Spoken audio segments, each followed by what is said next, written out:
Paramashivoham Om Nithyananda Paramashivoham Om Nithyananda Paramashivoham Om Nithyananda Paramashivoham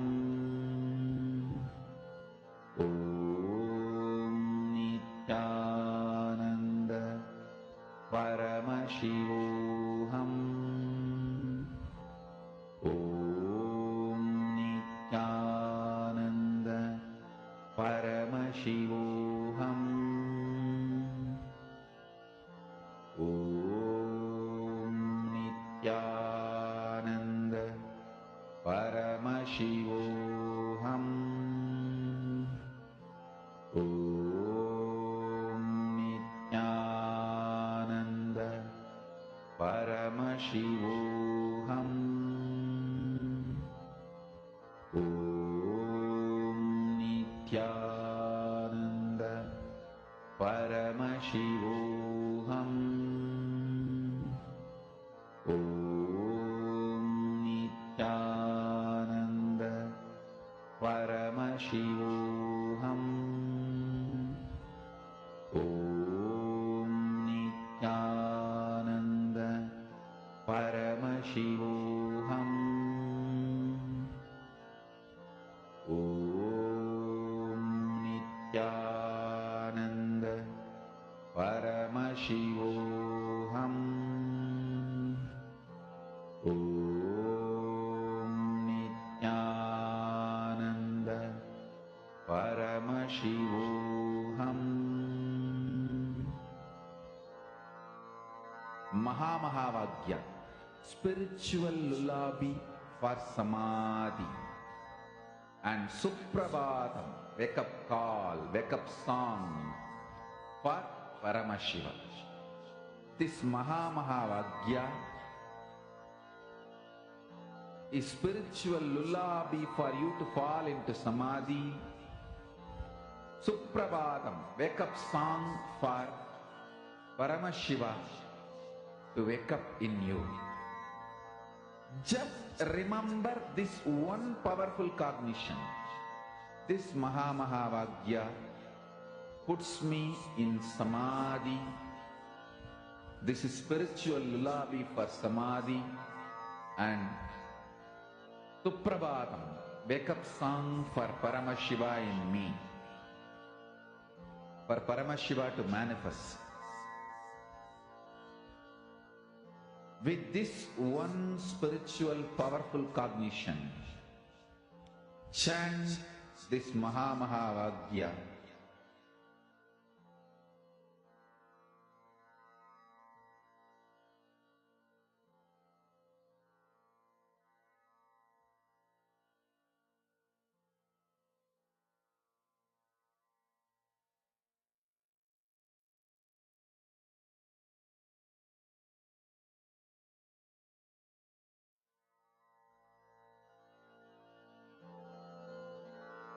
Mahamahavagya, spiritual lullaby for Samadhi, and Suprabhatam, wake up call, wake up song for Paramashiva, for Paramashiva to manifest. With this one spiritual powerful cognition, chant this Mahamahavagya. Om Nithyananda Paramashivoham Om Nithyananda Paramashivoham Om Nithyananda Paramashivoham Om Nithyananda Paramashivoham